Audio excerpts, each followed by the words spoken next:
Okay, it's going to be a DVD review of the Dean Malenko and Eddie Guerrero History for the ECW Television Championship. This is a, Robbie Feinstein RF video compilation, and it's funny. I didn't even realize it until now. Like this is the same title that Rob Van Dam, held for almost 2 years, the ECW Television Championship. So, I think this is good.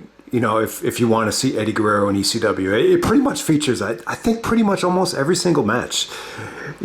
Some of the matches are clipped, but anything involving the Dean and Eddie, situation for the TV title is captured here. So the month of February, I wanted to make this more of a Eddie Guerrero month. This marks the 20th anniversary since he won the championship from Brock Lesnar at No Way Out. So yeah, before Eddie came to WCW, Paul Heyman brought him over to ECW right after the, I guess it was that When Worlds Collide pay-per-view, that AAA pay-per-view when he was, teaming up with Art Barr. That got a lot of attention. So, Malenko, I believe he was working in Japan before he came to ECW. So I think these guys actually knew each other from Japan as well. And it's funny, you got all these Malenko Guerrero matches. But I don't think you got Benoit versus Eddie, one time in ECW. And then, Benoit was pretty much teaming with Dean Malenko. I don't think you ever got a singles match between Benoit and Dean. I think at the time, Benoit was, kind of going back and forth with New Japan and ECW. So there isn't a lot of Benoit, at this particular time. But yeah, man, there's some really, really good, Eddie and Dean matches here.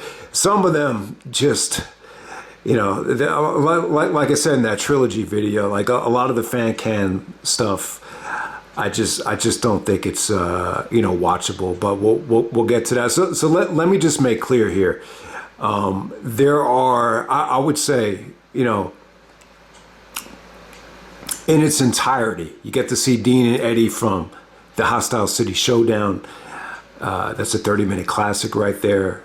You got Joey Styles on commentary, and then you got a match with Taz on commentary that's somewhat clipped, but you got Joey Styles that took place on Hardcore TV. So that's definitely one of them. So you got two singles matches on the first disc. I'm not going to count the fan cam stuff, and then on the second disc, the match from July 21st, and then there's another match from July 28th, and then you have the farewell, 2 out of 3 falls on August 26th. So in total, you get, 5 great, Eddie and Dean matches. In addition to that, you got 3, I guess you could call it a trilogy on the fan cam. This is part of the Malenko Guerrero Classic over the span of, I think, only 2 days. So you have that. So, you pretty much get a lot of different stuff here. You got Malenko actually winning the ECW Television Championship from Too Cold Scorpio to open up the set. There's a Dean Malenko promo with Joey Styles. Dean doesn't come out of his shell until the farewell. So Dean snaps his fingers to kind of intimidate Joey Styles, but Dean doesn't say anything in his whole ECW run until the very end. Eddie Guerrero versus Too Cold Scorpio. This is where Eddie actually wins the television championship. He upsets Too Cold Scorpio. This was good. I thought this was a really good match, and they presented Eddie like he was this hot young up-and-coming high flyer from Mexico, and that they were just lucky to have him. Then Eddie cuts a really, really good promo. His promos were different back then. A lot of passion, a lot of, just a lot of excitement. Eddie Guerrero as a promo guy, I think there were a lot of times, especially like, in his WWE tenure when he was a babyface, where, he would really, try so hard that he would, get very emotional. I remember one time he was cutting a promo, and a guy just shouted out, he's like, "You suck, Eddie." And he's like, "You're right, man, I do suck." But, when Eddie spoke from the heart, and when he was like, just when everything was clicking, I think he was a great promo guy, but I think there were times where he really tried really hard. But as a heel, when he was natural, I always thought Eddie was great. All right, so April 15th, 1995. This is the, what do you call this? This was the what's the name of the show again? The Hostile City Showdown. They go 30 minutes. The first time they ever wrestled in ECW, and it went over really well. You've seen this match on compilations. They go 30 minutes. They got a standing ovation. So, some of the other matches that ended in draws after this didn't get this type of reaction. So, the first one and the last one, I think these are the two classics. With Dean and Eddie here, this wasn't at a television taping. This was at a super show that you could actually buy. So there's no clips, there's no interruptions. They just wrestled for a half hour, and it was great. Eddie was just doing some incredible. For that time, it felt like it was groundbreaking stuff to do leg scissors, to do tornado DDTs, just the way Eddie Guerrero used the ropes.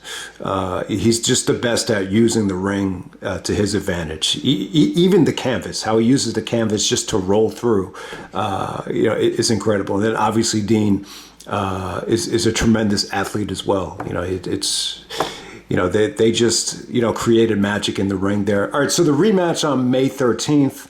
This goes to a time limit draw. This didn't come off as well. This was clipped. You actually have Taz doing commentary here. So, probably one of the first times you ever heard Taz doing commentary. So I think that makes it a historical match.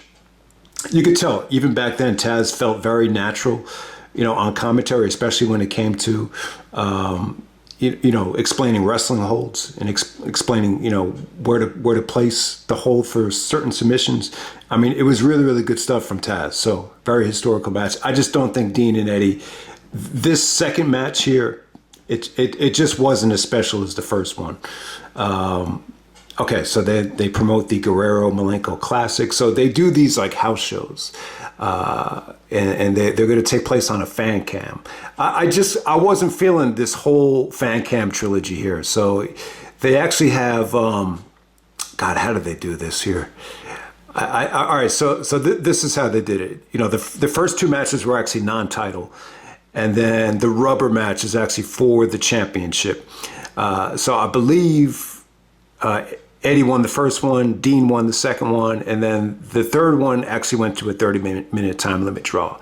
I'll just say this about these fan cam matches. These are reminiscent of like maybe when you were young and your parents, went to a soccer game or a basketball game and, were filming the game from the stands, and the camera work is very shaky. It's very grainy. It just looked like something that could have been on America's Funniest Home Videos, that type of quality. So, it's just not acceptable for television. And, the style of wrestling that they were doing, I just don't think, I think they turned up the voltage more when Joey Styles was doing commentary, and when they knew this was going to be on live syndicated TV, or not live, but on television, syndicated television. I think the 2 out of 3 Falls match, it was actually on MSG, Madison Square Garden television. So that's actually pretty big. That's the channel that the Yankees and the Knicks were on. So I had no idea that they would get syndicated through MSG. I mean, that's a pretty big deal, especially in 1995. That's before, I think ECW really blew up. All right, so you got a Paul Heyman promo on the second disc, kind of hyping them up.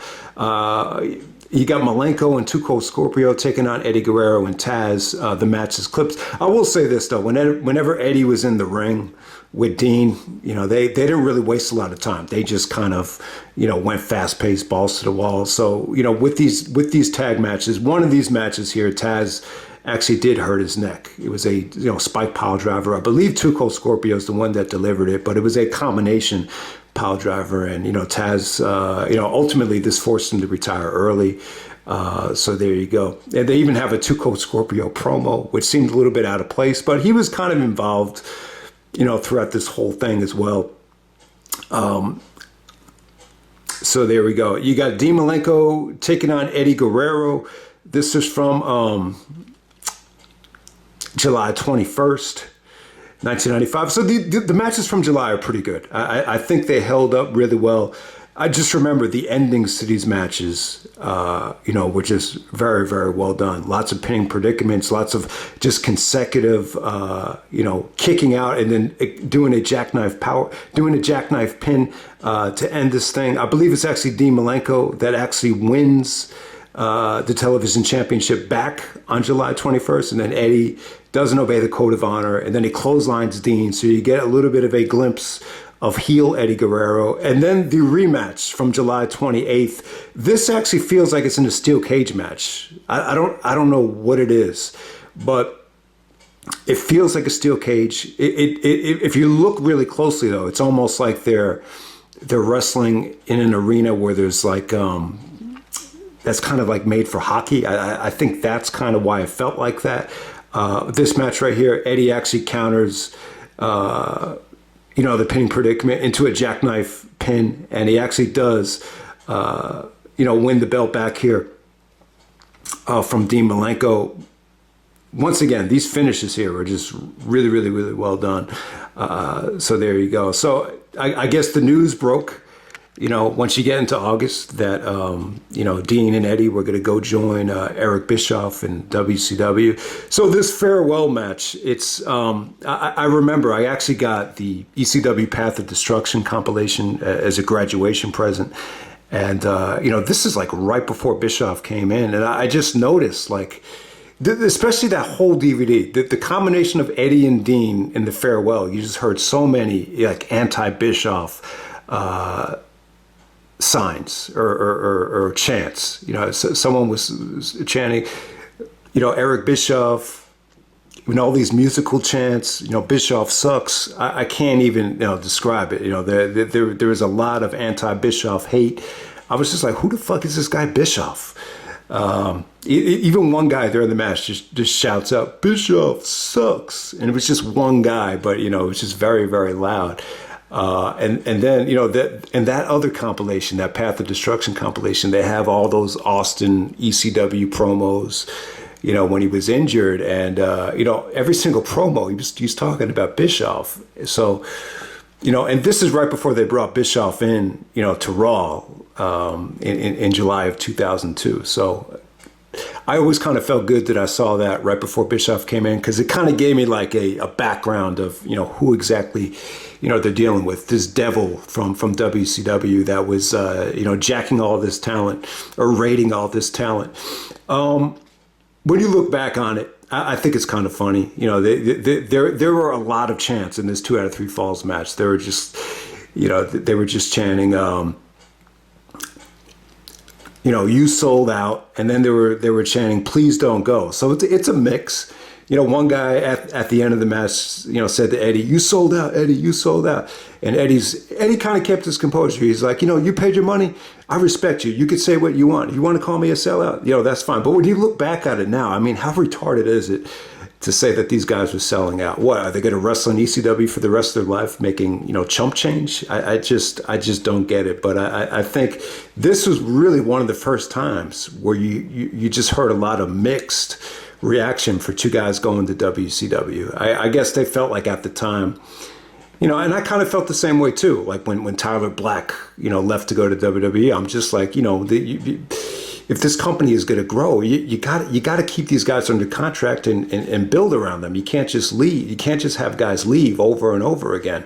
But that's the reality, though. When you look at ECW in '95 and when you look at ROH in 2010, obviously it's probably not enough money to raise a family and pay the bills, at least by yourself. So you definitely understand it looking back on it. But hey, the 2 out of 3 falls classic, it's well documented. It's amazing. I mean, let me just say this. When I saw the match, back in 2002 on the compilation, the first thing that stuck out at me was, oh my God, Eddie Guerrero is out of shape. And then, I remember my brother saying, Dean Malenko and his fat stomach, because every time we put it in, we would end up at the spot where Dean is cutting the promo and it looked like he had a little bit of a beer belly. But when I watch this back now, I'm just like, they're in fine shape. They're not in bad shape. But I think at the time, like I was only watching WWE, maybe in 2002, that was around the time where, you really had to look a certain way. Eddie came back in phenomenal shape. He was just, so cut up when he came back. And, when you think about it, it's like, that was such a requirement, probably at that time to just be in tip top, amazing shape with very little body fat. And it just, at the time, I was just like, man, that's, Eddie just got in so much better shape since then. But when I look back at it now, like, this would have been fine, for, a regular independent wrestling promotion. They were in fine shape. And when you watch the match, it was incredible. It was great stuff. We've never really seen, wrestling like this in ECW. This is considered, arguably the best ECW match, still. In terms of like just straight up grappling and wrestling, without using any hardcore weapons.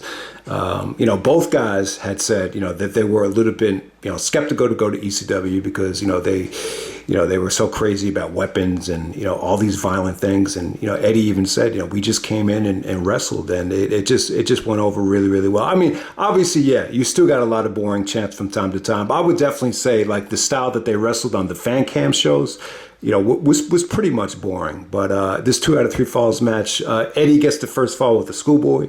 Malenko gets the second fall with the, the Texas cloverleaf. And then the third fall, it went over pretty well. It was like a double pin. They pretty much pinned each other.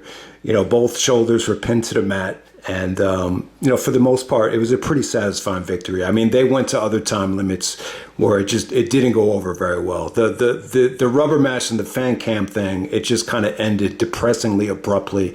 But that wasn't the case with the 2 out of 3 Falls Classic. So there you go, man. This is a lot of great Eddie and Dean stuff. I would definitely say that the two ones that are must see are pretty much released on a lot of the other Eddie Guerrero stuff from the WWE that's on amazing quality. I can't say you're really missing anything great with the fan cam stuff. But it's funny, they actually sold the fan cam stuff, by itself. The Guerrero Malenko Classic. I just don't think they hold up quite as well. But yeah, man, pretty cool set right here. Eddie Guerrero versus Dean Malenko. And I'm out.